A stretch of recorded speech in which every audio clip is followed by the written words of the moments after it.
Bienvenue sur DMG TV, les histoires mystiques. Tu es nouveau sur la page, n'oublie pas de t'abonner, de laisser un commentaire, de liker et de partager. Ici, on raconte uniquement les histoires mystiques, pas les histoires d'amour. Ici, c'est les histoires de sorcellerie. Félicitations pour le tournage du court-métrage. Merci. On a déjà commencé à tourner. Donc, bientôt, ça arrive. C'est une dinguerie. Bonsoir, adorable. Comment tu vas? Ça va et toi? En fait, je viens raconter une histoire que j'avais écoutée à l'époque dans une radio. Ça remonte vraiment à 18 ans. Ça s'était passé à Bafoussam parce qu'à l'époque, j'habitais Tcham. Donc, je fréquentais là. Et puis, un matin, il y avait une émission qui passait à l'époque. Et c'est justement dans cette émission que l'histoire a été racontée. Ça s'appelait La langue de vipère. En fait, c'est une jeune dame qui aménage dans une nouvelle cité avec sa petite fille de 5 ans. En fait, qu'elle arrive dans la cité commune, elle a une autre voisine qui est là. Et sa petite fille était le genre d'enfant qui pleurait beaucoup, qui est toujours sur les pas de sa mère et tout. À un moment donné, la maman se sentait un peu... En fait, elle n'arrivait pas à travailler parce que l'enfant était tout le temps derrière elle. Un jour, sa voisine lui a dit, une voisine qu'elle a aussi rencontrée là comme ça, qui lui a dit moi ma fille pleurait toujours comme ça et finalement j'ai trouvé une solution à ça. Et la maman de l'enfant qui lui demande comment tu as fait. Je vois comme dans les mini-cités, il y a souvent les toilettes communes là. Déjà à l'indigène, il y a le trou. Elle a dit une fois ma fille pleurait comme ça, je l'ai enfermée là pendant un moment et après elle n'a plus jamais pleuré. Elle a eu peur et après ça elle n'a plus pleuré comme elle pleurait d'habitude. Un jour alors, la nouvelle arrivante là, elle était là avec sa fille en train de travailler. Et comme son enfant dérangeait tellement, elle a donc décidé d'appliquer ce que la voisine lui avait conseillé. Elle a donc enfermé son enfant dans les toilettes. L'enfant a pleuré, elle était là, elle travaillait, elle ne se gênait même pas. À un moment donné, l'enfant a commencé à dire « Maman Junju, viens ouvrir ». Elle ne s'est pas gênée. Elle a continué à faire ce qu'elle faisait.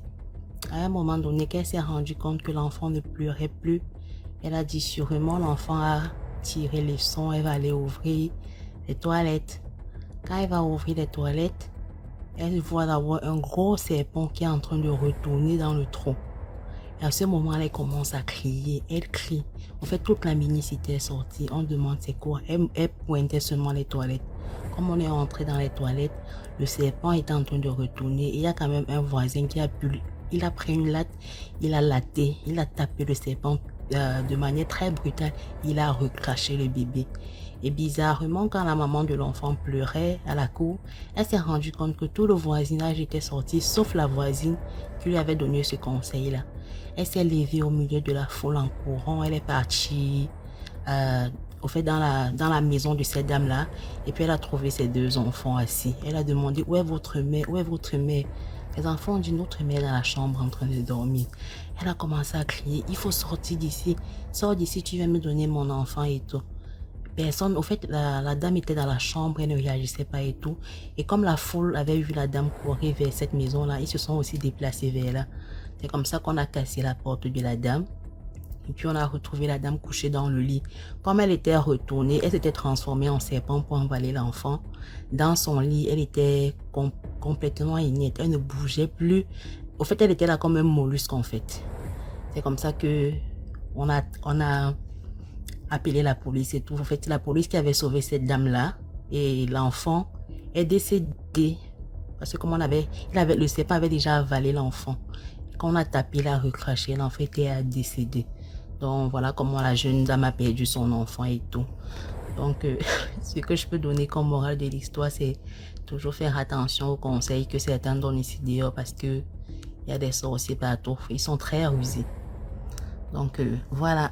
Merci. Merci beaucoup pour l'histoire adorable. Dans les commentaires. D'accord. Bonsoir, Nounou. Comment tu vas? Ça va, merci.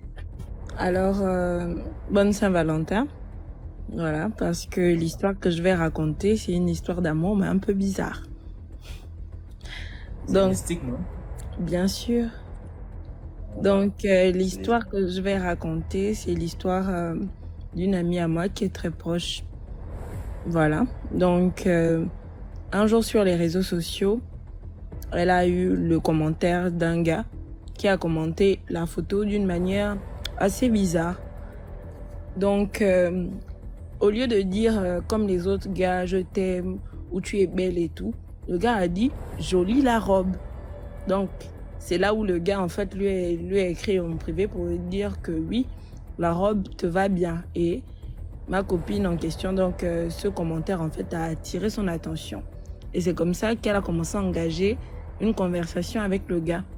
Et ensuite, le gars a donné son WhatsApp, ils ont basculé sur WhatsApp. Et à sa grande surprise, le gars avait une voix magnifique. Voilà, donc c'est à partir de là, en fait, que ils ont commencé à s'appeler, ils ont commencé à s'écrire et tout. Et c'est de là que tout est parti. Après, le gars a demandé, en fait, à la rencontrer. Ils se sont rencontrés. Et une fois qu'elle est allée chez lui, elle s'est rendue compte que c'était un gars métis. Bon, pas beau comme elle le voulait, mais ça allait, quoi. Voilà, vous connaissez un peu le complexe de certaines filles avec les gars un peu clairs de peau et tout.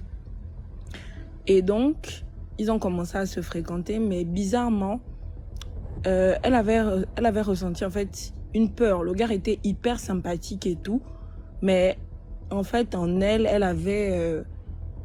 elle sentait comme s'il y avait quelque chose qui n'était pas normal.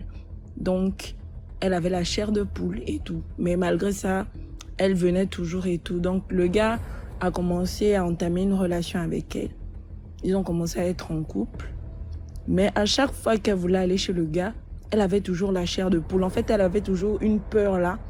De telle sorte, en fait, qu'elle m'écrivait toujours un message pour dire « Ah, si je ne reviens pas, voilà toutes les coordonnées. » Elle me donnait toutes les coordonnées, genre de la maison. Donc, elle avait même filmé la maison du gars. En fait, quelqu'un en qui on sent qu'elle n'a aucune confiance. Mais pourquoi tu pars? Elle ne faisait que partir. Bon, elle disait que, voilà, qu'elle aimait bien. Donc, elle partait toujours. Donc, voilà comment, un jour, après avoir fini ce qu'ils étaient en train de faire, il y avait une grosse pluie. C'est là où le gars lui dit, en fait, que je vais arrêter la pluie. Mais c'était une pluie, vraiment, une pluie tellement forte qu'elle ne pouvait pas être arrêtée, en fait, d'un coup. Donc, elle se disait que le gars blaguait et tout. Et c'est comme ça que le gars a commencé à faire un décompte. 5, 4, 3, 2, 1. Et la pluie s'est arrêtée. Elle a eu peur. Elle dit, oh, comment il a fait ça? Mais après, bon, elle a banalisé. Elle s'est dit, bon, c'est peut-être quelque chose de normal et tout. Donc, elle est rentrée chez elle. Et c'est comme ça que, après, le gars lui a fait, en fait, des confidences en disant qu'il a un peu des petits pouvoirs surnaturels parce que la façon dont il est venu au monde n'était pas une façon, en fait, normale. Parce que sa mère avait fait des recherches, en fait, sur son père, donc le père du monsieur. Et elle s'est rendue compte, en fait, que l'homme avec qui elle a fait cet enfant, donc qui est lui, est décédé depuis plusieurs années. Et donc, c'est impossible, en fait, qu'elle l'ait rencontré. Quand l'homme l'a orienté, en fait, par rapport à sa maison, elle a dit, oui, j'ai un fils avec ce monsieur. On a dit, non, c'est pas possible. Il est mort 20 ans. Il y a 20 ans. Vous ne pouvez pas le rencontrer et avoir un enfant de lui. Et c'est comme ça que lui, on a dit, il est un enfant assez spécial parce que c'est l'enfant d'un revenant. Mais il dit bien qu'il a donc des petits pouvoirs et tout. Donc, ma copine, elle était toujours amoureuse, donc elle continuait toujours à fréquenter le gars en se disant que le gars voulait juste la baratiner ou bien voilà. Donc elle a continué à sortir avec lui. Et maintenant, un jour, le gars en fait lui donne encore un rendez-vous pour dire bon, viens, j'ai besoin de te voir. Sauf que la veille, ma copine fait un rêve où elle voit qu'elle est allongée sur une table, vêtue de blanc, et le gars, il est vêtu de rouge avec un gros couteau. Donc, c'est-à-dire qu'au moment où le gars veut la poignarder, c'est au moment où le gars l'appelle pour lui dire que viens, j'ai envie de te voir. Donc c'est là où, pour le coup, elle prend peur. Et une voix intérieure lui dit que ma petite, si tu pars, là, quelque chose va t'arriver. Et c'est là où elle a paniqué et puis elle est restée à la maison. Mais le gars disait non, je veux vraiment te voir, ma chérie et tout. C'est là où elle a dit au gars non, je ne peux pas. Il dit non, mais pourquoi? Je veux te voir aujourd'hui et tout et tout. Elle a dit niet, je ne peux pas venir. Donc, la journée est passée et le gars était vraiment furieux contre elle. Et 2 jours plus tard, on a découvert en fait que le gars en fait avait eu une promotion. Il était chargé de mission du président de la République en ce temps-là. C'est là où elle a dit, mais mon Dieu, si j'étais partie, je ne sais pas ce qui s'est passé parce que il a été nommé il y a 2 jours. Donc ça veut dire que ce que moi j'ai vu dans mon rêve là, peut-être c'est vrai.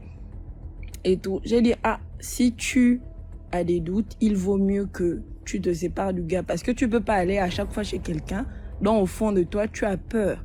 Et elle m'a aussi précisé que le gars avait l'habitude de lui faire quelques petits tours de magie comme ça. Mais voilà, elle ne prêtait pas trop attention parce qu'elle était aveuglée par l'amour. Donc, elle a mis un terme à la relation.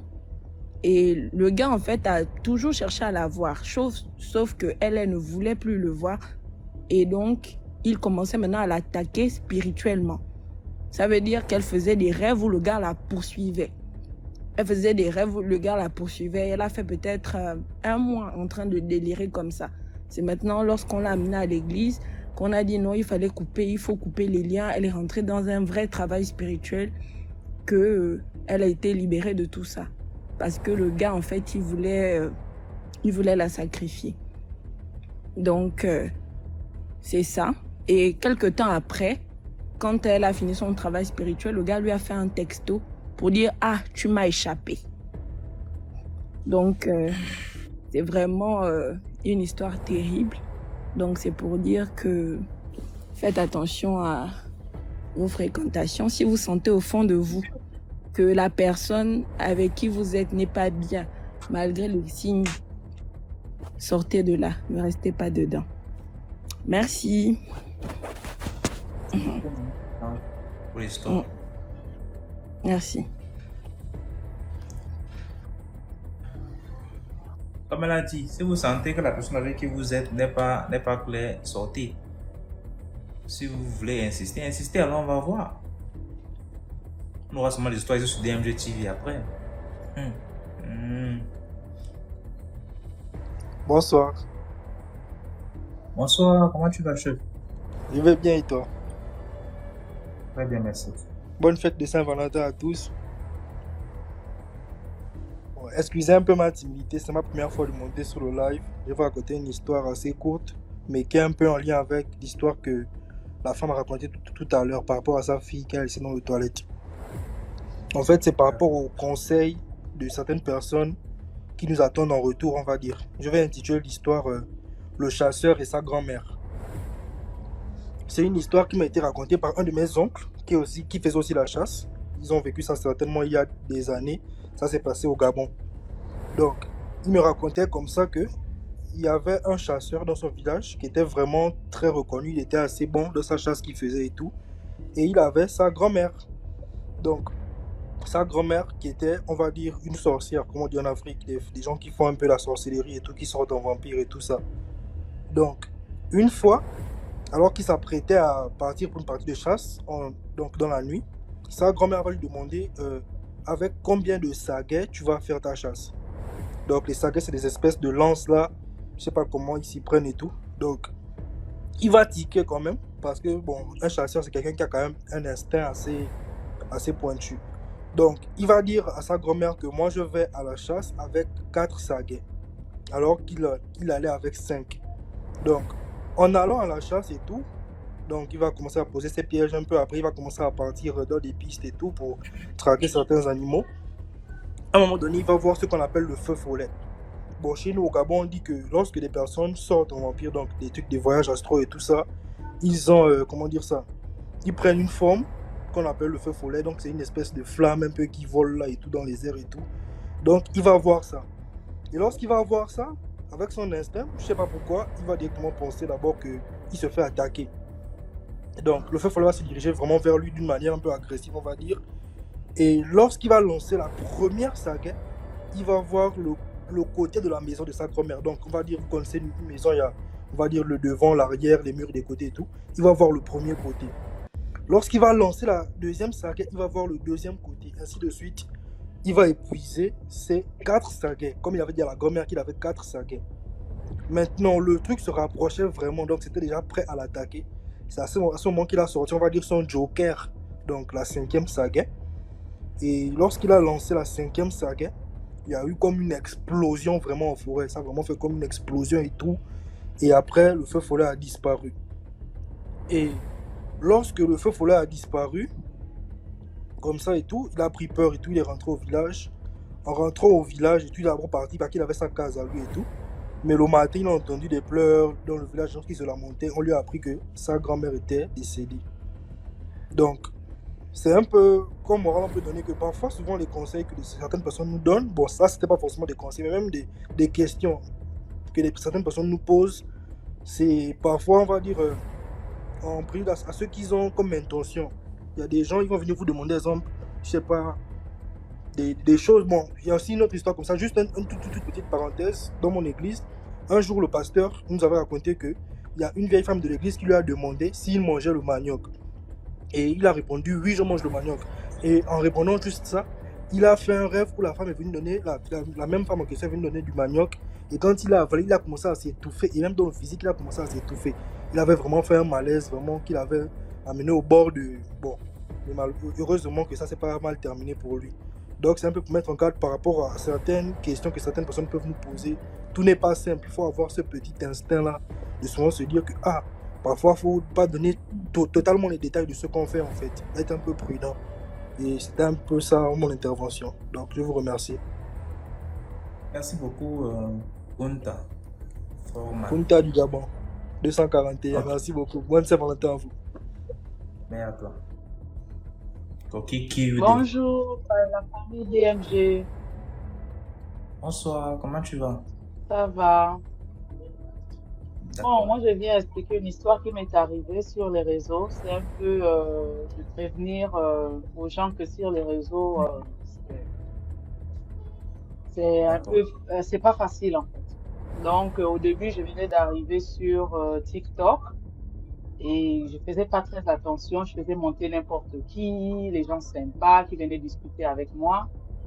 Et parfois, je changeais de numéro, même des gens qui étaient en Afrique que je connaissais pas. Oh, ben oui, mais tu es gentil, tout et tout, on échange de numéro, oui. Et un jour, je tombe sur un Togolais. Il faisait de la couture et puis moi, je voulais l'aider. Voilà. Euh, je lui ai dit, bon, comme tu fais de la couture, moi, je veux bien faire ta publicité. Donc, ce qu'on va faire, c'est que je vais t'envoyer une somme d'argent, tu vas payer le bail et tu vas me faire une robe. Et à travers cette robe, c'était vraiment un modèle vraiment Kinda que j'avais demandé. Et j'ai dit, si tu me confectionnes cette robe, je vais faire de la pub et à travers moi, les gens commanderont des vêtements avec toi. On s'est entendu comme ça. J'ai envoyé l'argent pour qu'il paye tout. Tout ça, c'était parce que je voulais l'aider, il me paraissait sympathique et puis il m'expliquait un peu que sa vie n'était pas facile, tout et tout. Donc, dès que je l'envoie l'argent comme ça, on continue à parler au téléphone, on parle au téléphone comme rien n'était. Moi, je pensais que c'est un frère africain qui est dans les problèmes. Voilà, moi, je suis en bang, moi, je peux l'aider. Pourquoi pas? Le mec, il a pris alors l'argent que je l'ai envoyé là, il est parti voir le marabout avec ça pour commencer à appeler mon esprit que moi, je dois tomber amoureuse de lui. Je suis au restaurant en train de manger comme ça avec mon mari. Je ressens seulement comme le gourmet. J'ai dit, mais le gourmet là sort d'où? Dans ma tête directement, parce que moi je prie aussi, donc dans ma tête directement, l'esprit me ramène à qui? À ce monsieur-là. Comme si je commence à l'aimer, genre comme si mon cœur commence déjà à penser à lui, comme si j'ai trop envie que le gars, genre. J'ai dit, mais c'est quoi ces bêtises-là? C'est comme ça que je commence à prier. Je commence à dire au nom de Jésus, j'envoie le feu, j'envoie le feu, j'envoie le feu. Mon gars, comme c'est un gratis, s'arrête d'abord, il dit, mais c'est quoi ces bêtises-là? Qu'est-ce qui se passe? Je dis, non, il n'y a rien. Parce que je me sentais attaquée. Donc, dès qu'on a fini, encore on est en train de marcher comme ça, pareil, je m'arrête en pleine route, je dis non, non, non, non, non, non, non. C'est comme si on était en train d'appeler mon nom quelque part. Je sentais le cœur qui battait, la chamade, le genre d'amour que si tu n'es pas spirituel, tu peux tomber dans de quelqu'un que tu ne connais même pas. Je commençais à ressentir encore la même chose. Je me suis arrêtée là, où je commençais à prier, envoyer le feu, envoyer le feu, envoyer le feu. Je suis rentrée à la maison, j'ai pris mon téléphone. J'ai dit au monsieur là, ah mon frère, moi j'ai voulu t'aider. Toi tu pars m'envoyer le goût, mais est-ce que moi il t'a dit que moi je pas avec les blacks? Moi je pars pas avec les blacks. Moi je suis venue vers toi, tu m'as expliqué ton problème. Donc moi je me suis dit, tu es un frère africain que je peux rendre service. Maintenant toi tu vas chez le marabout à l'appeler mon nom que moi je dois tomber fan de toi. Le gars a commencé à demander pardon. Pardonne-moi ma soeur, je ne sais pas ce qui m'a appris. Je ne sais pas pourquoi j'ai fait ça. J'ai dit, mais regarde comment tu as gâté une relation qui pouvait même t'aider. Moi, je suis en Inde, toi, tu es en Afrique. Je pourrais même t'envoyer même l'argent si tu as des difficultés pour dire, bon, mon frère, j'ai des petits problèmes là, aide-moi. Même 50 000 sommes, je pourrais te donner. Maintenant, si tu m'as fait comme ça, là, moi, tu penses que moi, je ne peux plus te faire confiance. Donc, on va arrêter comme ça.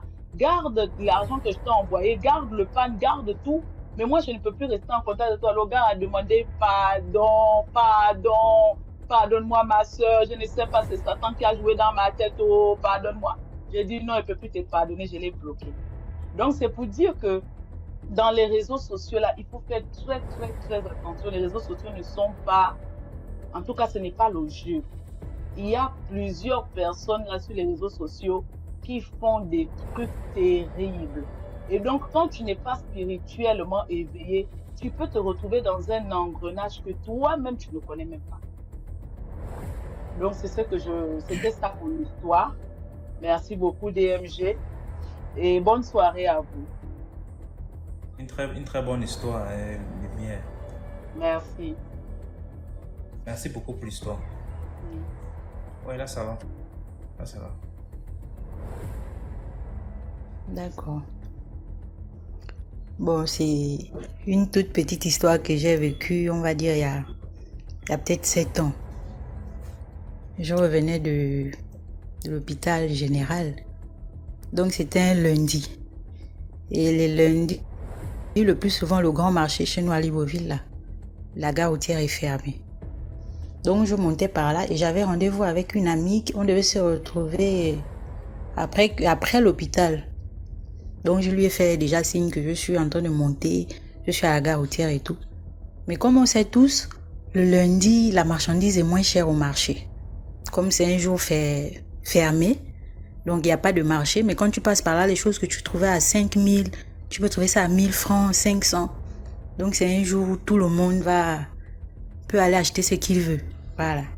Donc, le temps d'attendre la copine et tout, je rentre dans le marché. Voilà, je croise les messieurs. Je dis bonjour, bonjour, ce sont des vendeurs et tout. Bonjour, bonjour, oui, vous vendez quoi? Il y a un monsieur qui m'arrête.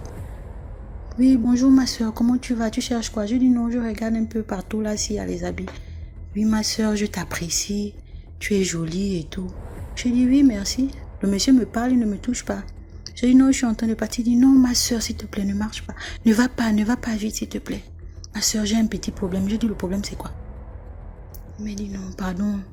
Je peux te donner tout ce que tu veux là où je suis là. Je peux te donner tout ce que tu veux. Je dis, tu peux me donner, il y a quel problème? Il y a quoi? Il me dit non, ma soeur, touche seulement. Touche seulement, je te donne 40 000. Je dis, je touche quoi? Il me dit non. Touche seulement, tu veux combien? Je peux te donner tout ce que tu veux. Je dis, mon frère, s'il te plaît. Si on t'a envoyé, pardon, tonton. Pas dire à la personne qui t'a envoyé là que tu ne m'as pas trouvé. Moi, je suis venue ici, j'ai quelqu'un qui m'attend là devant. Il y a un autre qui s'emmène. Il dit, non, ma soeur, écoute ce qu'il te dit. Il ne te dit pas de faire quelque chose de mal. Tu dis seulement ce que tu veux. Il te donne l'argent là tout de suite. Le monsieur a fait sortir les billets.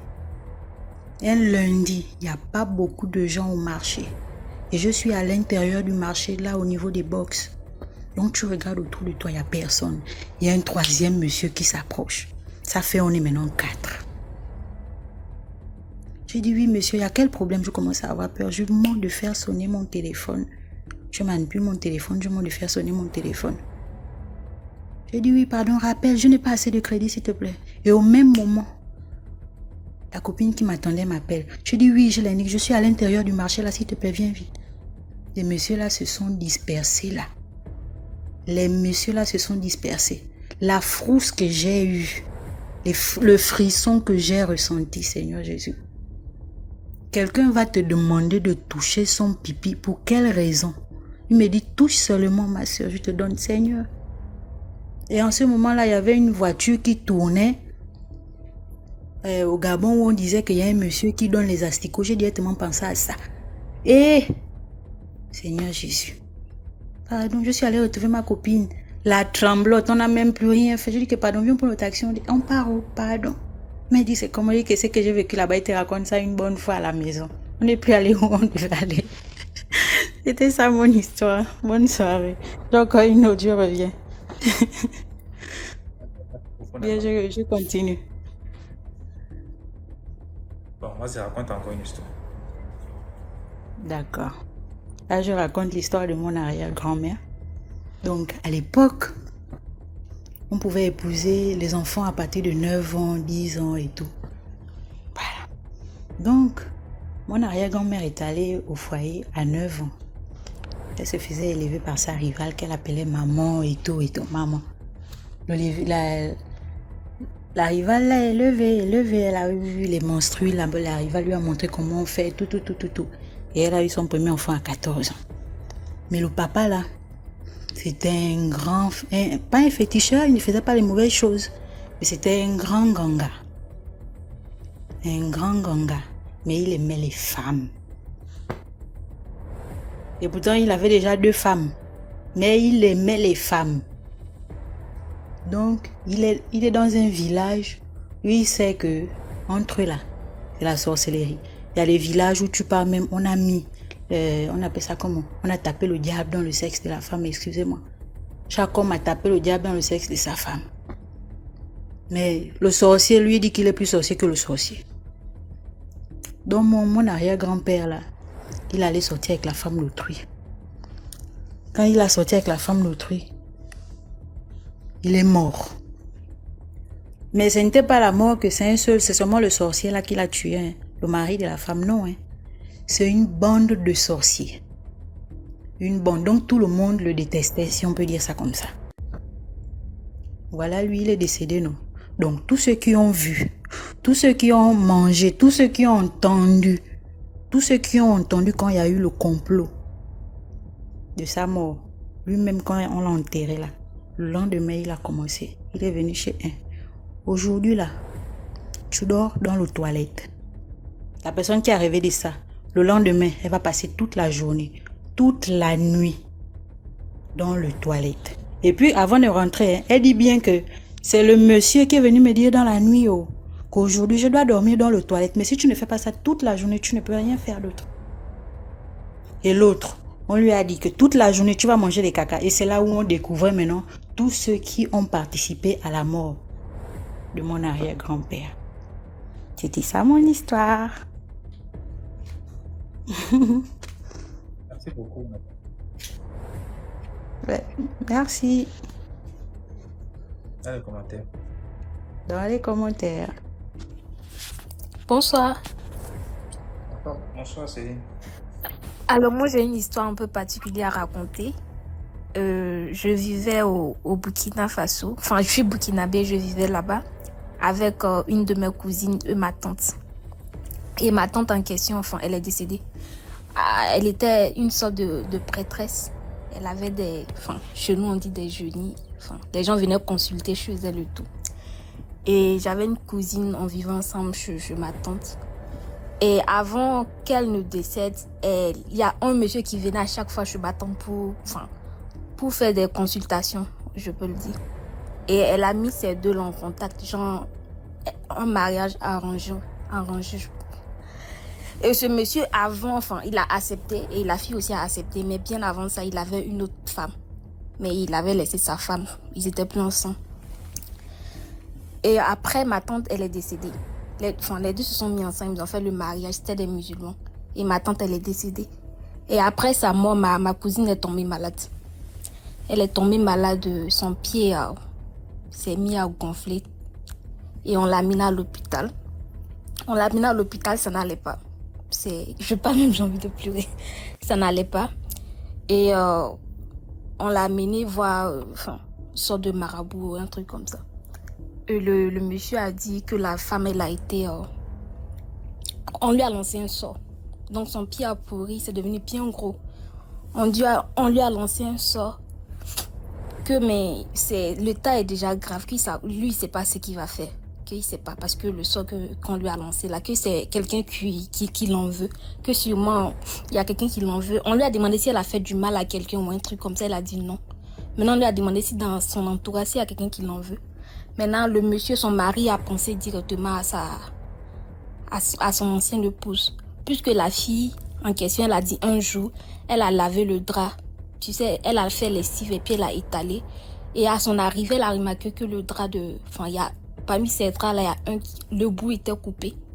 Mais elle n'a rien compris. Elle s'est dit sûrement, ce sont les enfants, un jour, ils ont coupé ça. Maintenant, le marabout, il a dit, voilà, que sûrement, elle a coupé le bout là pour aller, travailler sur ça. Et c'est pour ça, son pied là, s'est enflé et tout. Et lui, il a dit, il peut rien faire. Que franchement, il peut rien faire. Et on a ramené ma cousine à l'hôpital. Restée à l'hôpital, tout le pied s'est enflé jusqu'à la blessure, après tout le pied entier. Elle est restée là-bas, elle a souffert. Quand on partait lui rendre visite, on ne pouvait pas rester dans la salle, tellement le pied sentait. À chaque fois qu'on rentrait pour la voir, elle pleurait. Elle dit elle a mal, mais on ne peut rien faire pour elle. Et dans ça, ma cousine est décédée, tranquillement. Je ne sais pas si c'est réellement l'ancienne épouse du monsieur qui lui a fait ça ou je ne sais pas. Je ne sais vraiment pas. C'est mon histoire qui est là. Mes condoléances, Céline. Merci beaucoup. Merci pour l'histoire. Je t'en prie. Avant de continuer, je vous invite à aller regarder le premier film que nous avons réalisé. Pour ceux qui ne savent pas encore, nous avons réalisé un film inspiré d'une histoire mystique réelle dans le but de sensibiliser. Donc, s'il vous plaît, allez liker, commenter, partager. Parce que ce qu'on fait là-bas, c'est pour sensibiliser aussi. Mais en mode vidéo, en mode film. C'est très important.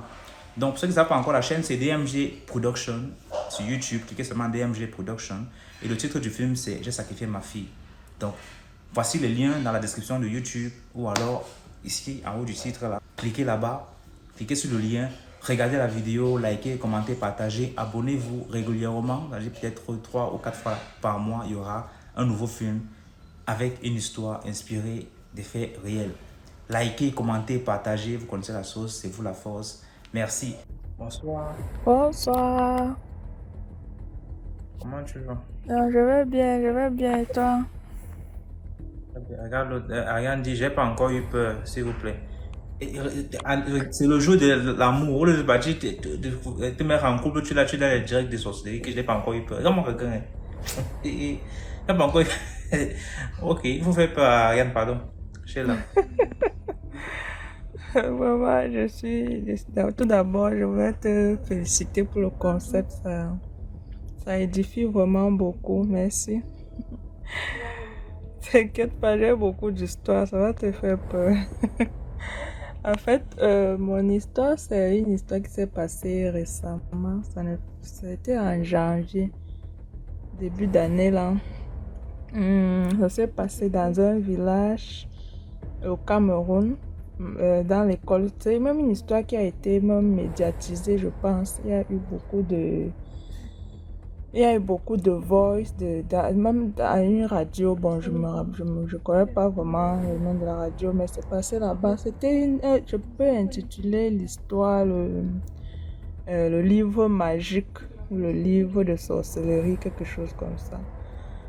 En fait, dans l'école de ma mère, elle est directrice d'école. Un jour, il y a eu un enfant, elle est directrice d'école primaire, bien sûr. Il y a eu un enfant au cours moins de CM2 qui est arrivé à l'école le matin et puis c'était un lundi et on devait faire la réunion comme on le fait chaque lundi. Et puis quand les enseignants sont sortis pour aller faire la réunion, arrivé, quand ils étaient en train de faire la réunion, le petit garçon, c'était un garçon qui était au cours moins de, il a regroupé 5 de ses camarades, les 5 premiers de la classe. Il les a regroupés. Il était en train de lire. Il a ouvert un livre. Et apparemment, dans le livre, là, il y avait des pages. Donc, il y avait des pages, il y avait des incantations. C'était en fait un livre de sorcellerie. Il a regroupé les 5 enfants. Il était en train de lire. En fait, il ouvrait le livre et puis il donnait. Il a regroupé les 5 premiers de la classe. Il ouvre le livre. Il ouvre à une page. Il donne que non. Prends, tu lis. Et puis, à un moment, je ne sais pas ce qui a pris l'enseignant. Il est rentré. Il est passé devant la classe, par la fenêtre, il voit, mais il y a certains élèves regroupés quelque part en train de lire un livre, de feuilleter quelque chose, et ça a attiré son attention. Quand il entre, il vient, bon, ils étaient regroupés, il vient, il ne fait pas de bruit, il vient et puis il comprend certaines choses, certaines incantations. En fait, les enfants venaient de commencer.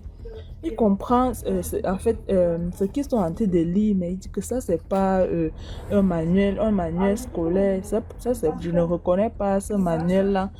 Et puis là, il interpelle directement que, mais qu'est-ce que vous êtes en train de lire comme ça là? Le petit garçon là il veut cacher le livre et tout. Il dit que, donne, veux-tu le livre? Enlève le livre, tu me donnes. Il veut cacher et tout. Il dit que donne le livre. Il a pris le livre, il est allé au bureau de la directrice, il dit que, bon, voici. Il a d'abord demandé à l'élève que, mais c'est quoi comme ça là? Il dit que non, c'est un livre, à l'intérieur, il y a... Pardon? Quelqu'un parle derrière toi là. C'est la télé. Oh non, désolé.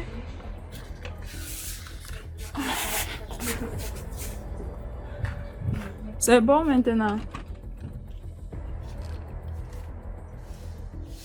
C'est bon là. Bon, c'est mieux quand même. Hein. Ouais. Donc c'est là que l'enseignant a demandé, il a dit que c'est un livre où on fait, il y a les pages, on lit même pour demander l'argent, pour demander ça. Est-ce que l'enseignant était même en train de blaguer, il disait que je vais devenir riche aujourd'hui. Quand il a pris le livre, il est allé au bureau, il demande que bon, mais il a dit que mais il y a un livre qu'un élève était en train de lire et tout. La directrice a dit que mais elle a pris le livre aussi, elle regarde, c'était de ces choses écrites à l'intérieur, de ces incantations, tellement de choses. Et puis elle a convoqué l'enfant. Mais c'est quel genre de livre comme ça là? Qui t'a donné ça? Tu as pris ça où? Il dit que non, c'est un livre, c'est le livre de ma mère. Elle utilise ça pour soigner les gens, que sa mère soigne les gens et tout. Il a dit que mais, et qu'est-ce que tu es venu faire à l'école avec? Il dit que non, il a pris ça, il a volé ça, des trucs comme ça là. Donc il a fait du genre, il a pris ça sans le consentement de ses parents, il a mis dans son sac, il est venu avec et tout. La directrice a dit que ok, elle a convoqué les parents. Et puis, le parent est venu maintenant. Arrivant, on dit que mais madame, ça c'est quel genre de livre que ton fils a comme ça là? Elle a commencé, elle dit que oh, l'enfant sorcier là, tu as pris mon manuel de travail, tu es venu à l'école avec, mais qui t'a envoyé de prendre ça et tout. Et puis on dit que bon, ça ce n'est pas un livre normal. On a convoqué aussi les parents des autres enfants parce qu'on dit que l'enfant là avait amené ça. Il avait amené aussi certaines cordes rouges, des lames. Donc il avait amené un matériel parce que les enfants là devaient lire et puis il devait continuer le rituel. Il devait terminer le rituel. En fait, le but c'était de prendre l'intelligence des enfants, en fait, peut-être même les enfants devaient même devenir fous à la fin, on ne sait pas trop. C'est juste que l'enseignant a intercepté ça. Il n'avait pas encore vraiment fini le rituel. C'est là qu'on a pris la mère, on a dit que bon, On a aussi convoqué les parents des autres élèves, ils sont venus et tout, on l'a mis au milieu, on a dit que ok, il faut nous dire vraiment à quoi c'est le livre. Elle dit que non, elle soigne les gens, elle donne les chances aux gens et tout et tout. C'est là maintenant que les gens sortaient que, mais on a même dit pourquoi depuis plusieurs années, le quartier, là, il y a toujours les problèmes, C'est là qu'on tout le monde a commencé à sortir, ça n'a pas de témoignage, que c'est comme ça. Je suis allée là-bas pour qu'elle me soigne, c'est comme ça. J'ai perdu mon enfant est devenu ceci, c'est alors là. Donc, c'était en fait le jour là, comme ça, là, elle s'est fait exposer comme ça, je veux dire par Dieu peut-être. Parce que le livre là, en fait, c'est elle qui avait envoyé son enfant pour aller à l'école et puis faire lire les enfants là. Parce qu'elle ouvrait telle page, elle disait à tel enfant de lire ça. Et puis elle devait continuer à faire, il devait continuer à faire les incantations. Et rentrer à la maison avec, quand il devait finir, il devait rentrer à la maison avec sa mère, devait finir le rituel. Et puis prendre les chances des enfants et tout et tout. Donc c'est là que on a convoqué, on a pris le livre, on a multiplié le livre, donné au chef de quartier que si quelque chose arrive encore à un enfant ici au quartier, on a donné ça même jusqu'à l'inspection, on a donné un peu partout et puis on lui a dit que si les enfants là ont quelque chose, on a donné même à la gendarmerie que si les enfants ont quelque chose, c'est toi qu'on vient arrêter et tout. Donc c'était un peu ça. On peut dire que vraiment, on dit à nos enfants de faire attention. Si ton camarade vient et te donne un livre de lire et tout, il faut vraiment sensibiliser nos enfants parce que c'est vraiment partout. On ne sait pas ce qui devait arriver à ces enfants-là et puis on ne sait pas ce qu'il a déjà fait à d'autres enfants. Donc, c'est vraiment... D'accord. Merci beaucoup pour l'histoire, Sheila. C'est très long, c'est vraiment long. C'est juste que je n'ai pas voulu prendre. Il y a vraiment les détails. Bon, je n'ai pas tout dit. D'accord. Ok, bye. Bye. Comme l'histoire, ce qui donne je dis quoi?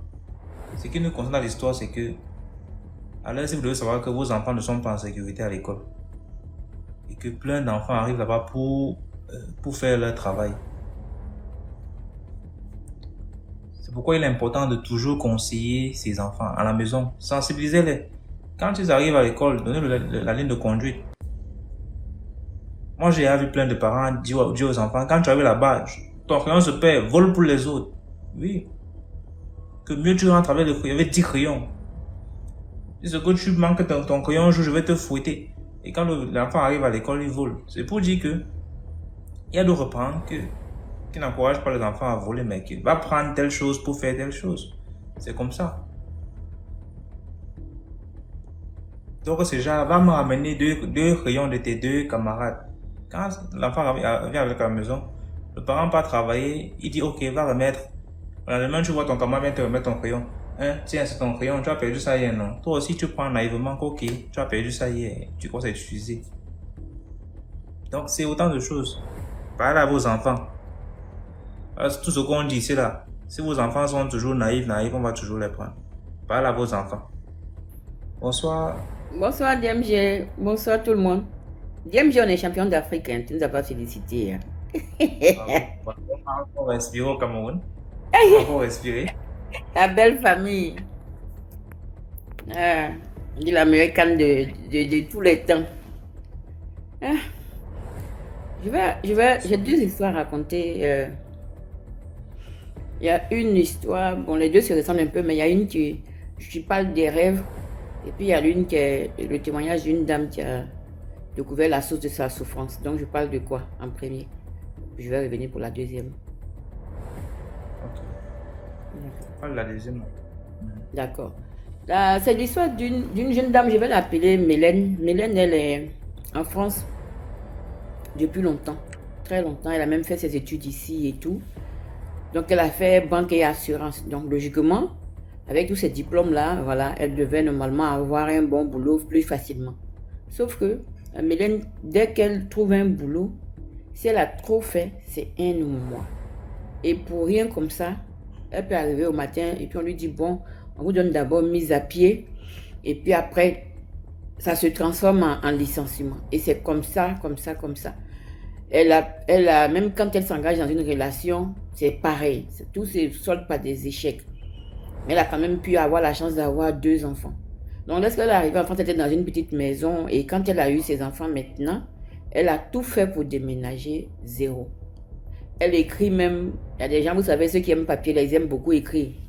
Elle écrit aux autorités, aux maires, jusqu'au président de la République pour qu'on puisse la faire déménager, 0. Sa vie est vraiment en déliquescence. Donc, quand c'est comme ça, là, en général, quand tout va bien, on ne prie pas. C'est quand ça ne va pas qu'on commence à prier. Donc, elle est rentrée dans l'église, on appelle les célestes. Les célestes, eux, c'est des gens qui sont vraiment dans la prière.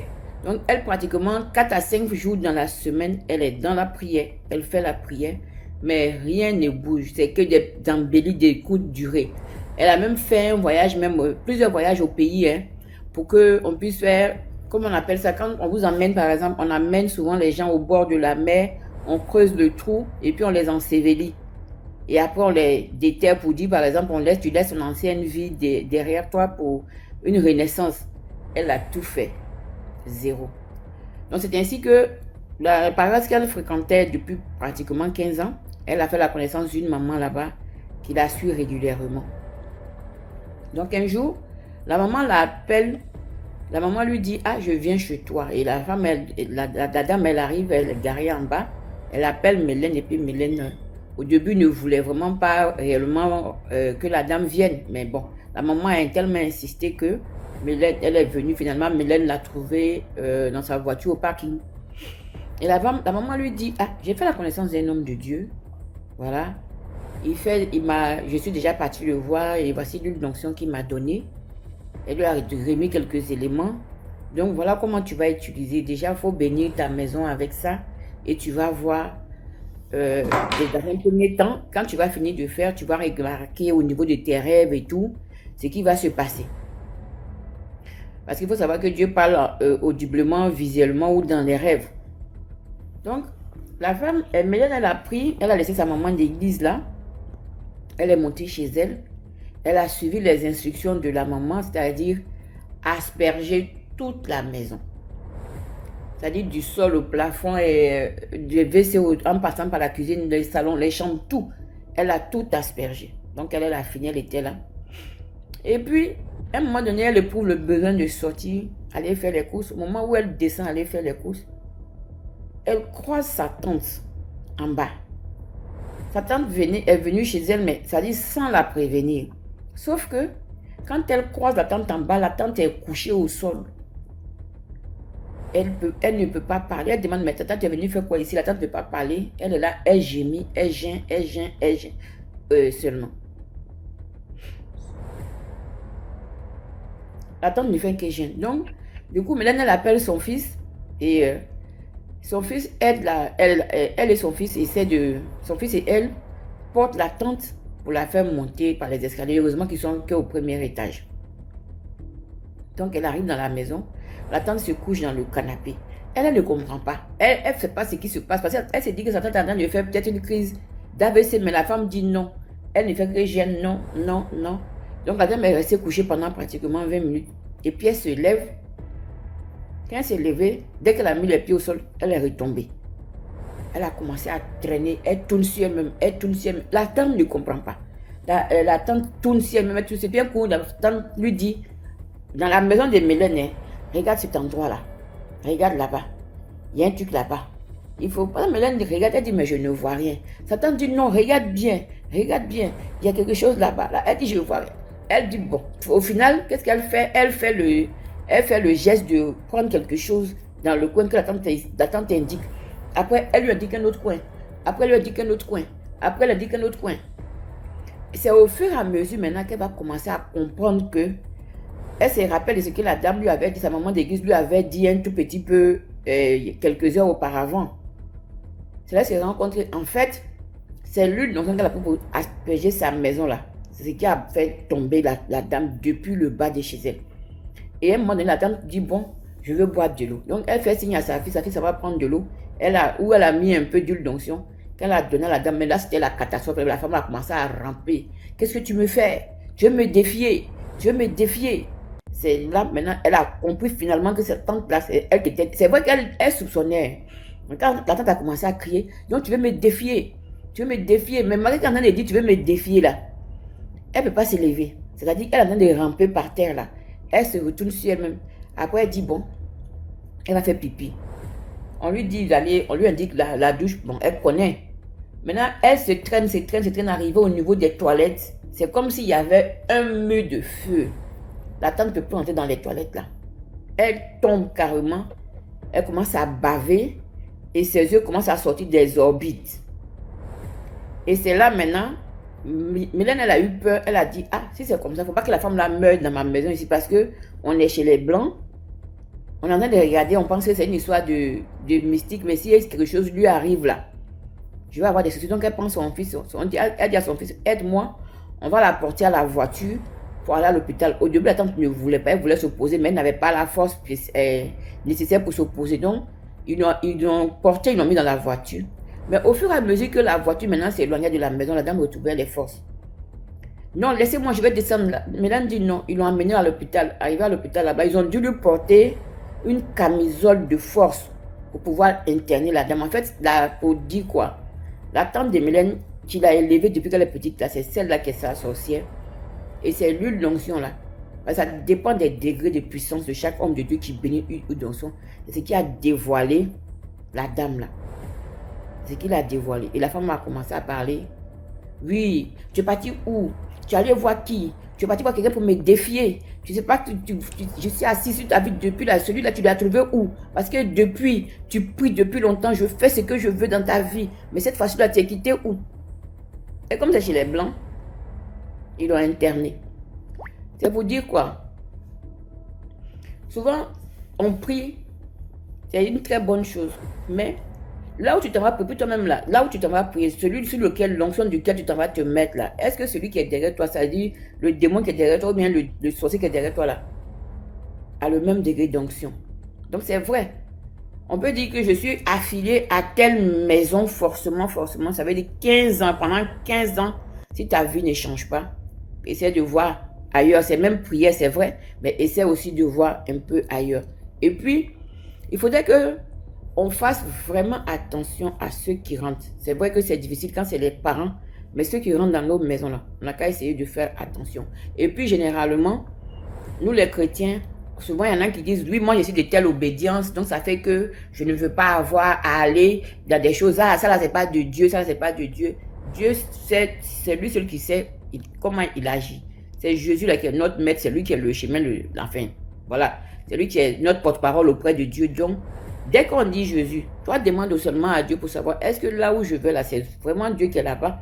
Il va te répondre forcément et puis tu vas aller, au lieu de rester dans une cette doctrine et puis on perd du temps, on n'arrive même pas à sortir des déboires dans lesquels nous sommes. Pendant 15 ans, elle était dans la même maison, alors que sa tante là qui avait accès à sa maison venait à chaque fois plomber la maison de telle sorte que tous les efforts qu'elle faisait pour avoir notre maison pour déménager, ça ne passait pas.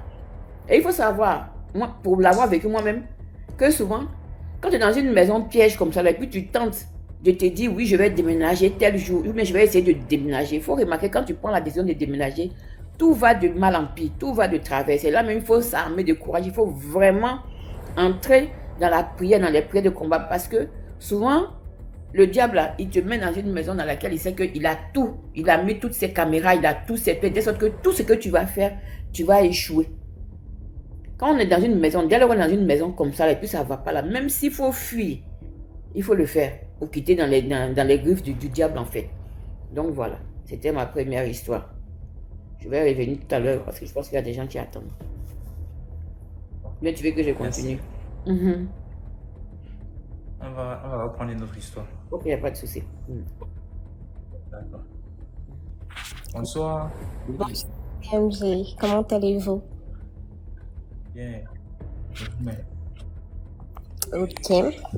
Bon, c'est la première fois que j'assiste à l'un de tes lives. Je regarde toujours les vidéos sur YouTube et ça me fait beaucoup plaisir. Ça me fait même chaud au cœur d'être là ce soir.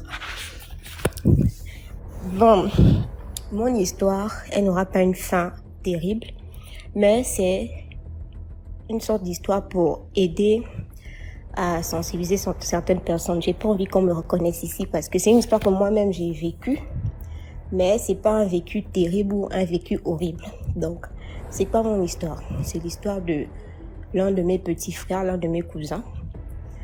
Dans ma famille, voilà, j'ai un oncle qui a beaucoup d'argent. Il a pris à l'étranger, il travaille à l'étranger. Il a beaucoup d'argent. Et il a décidé de... Déjà, je suis gabonaise. Donc, il a décidé de venir vivre au pays et tout. Mais avant ça, il venait parfois au pays pour passer des vacances avec sa famille et tout. Et sa femme aussi, elle est gabonaise. Et le père de sa femme, c'était un député de la place, un député dans la province de Yam et tout. Mais dans un autre village et tout. Voici comment ils ont eu leur premier enfant. Moi, vu que je suis l'aînée des petits-enfants, donc c'est moi qui ai gardé tout le reste, que ce soit les cousins, les cousines et tout, donc je les ai gardés. À chaque fois qu'un enfant venait, même c'est de l'étranger, l'enfant était toujours accro à moi parce que je savais comment m'y prendre en fait. Voici comment leur premier fils, il est né à l'étranger, il vient au pays. Quand il vient au pays, il n'a même pas encore 1 an et tout. Le fils, il est accro au grand-père, donc au père de sa mère. On se demande, mais pourquoi l'enfant est accro au père de sa mère comme ça? Mais bon, on trouvait ça banal parce qu'on va dire, bon, c'est le papy et tout. Mais à un moment donné, nous, ça nous fatiguait. Pourquoi? Parce que avant lui, on était déjà à 3 petits-enfants et on partait souvent passer les vacances chez l'oncle en question. Et comme c'est moi l'aîné, c'est moi qui gardais toujours. Mais on dormait tous dans une même chambre. C'était une grande maison avec plusieurs chambres, mais on dormait tous dans une même chambre parce qu'on était encore enfants et on ne pouvait pas dormir chacun dans sa chambre. Et dans chaque chambre, il y avait des douches. Voici comment... Le petit, quand il y a une cérémonie, quand il voit son grand-père à distance, il crie le nom de son grand-père quand il avait déjà 1 an.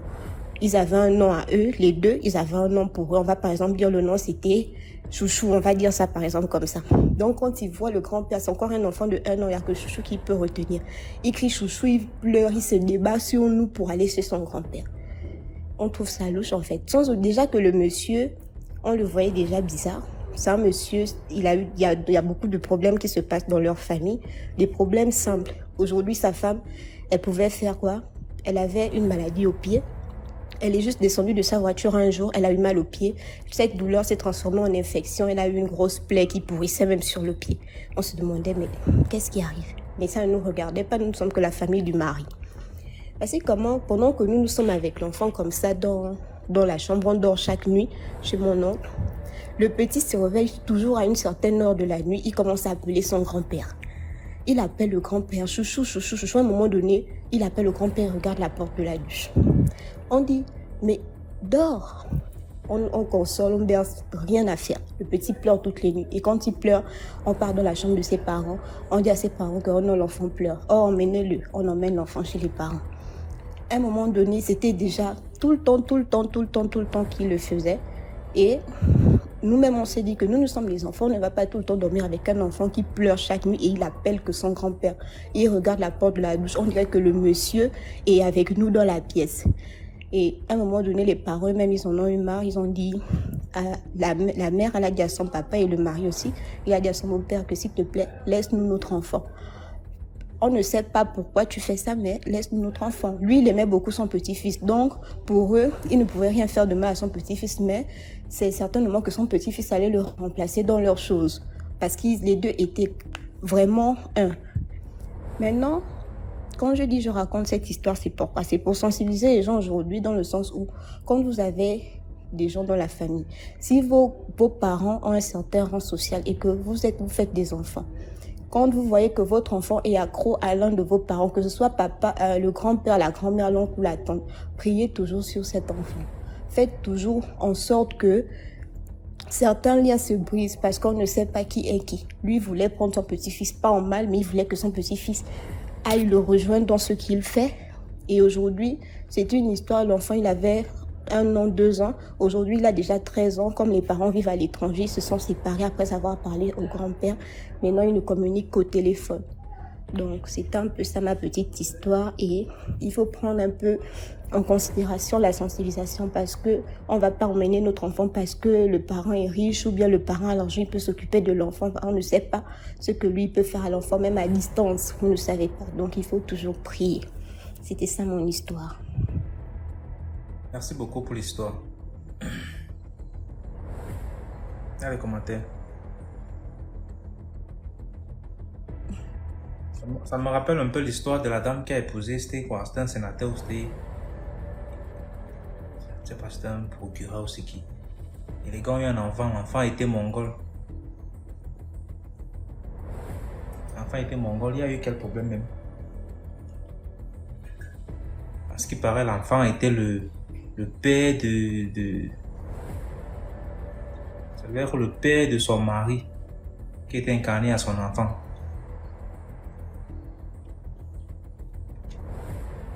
Je vais fouiller l'histoire. Tout à l'heure, on a eu l'histoire de la dame, de l'élève avec le livre magique. Il y a une histoire qui s'était passée ici à Bolova. Et c'était une femme qui travaillait dans un hôtel. Elle faisait des chambres, des femmes de chambre là, elle faisait des chambres et tout et tout. Elle avait un client assez particulier, il était bien gentil. Toujours à laisser les pourboires, toujours à faroter les employés de l'hôtel. Un jour, c'est comme ça, au moins, elle fait la chambre.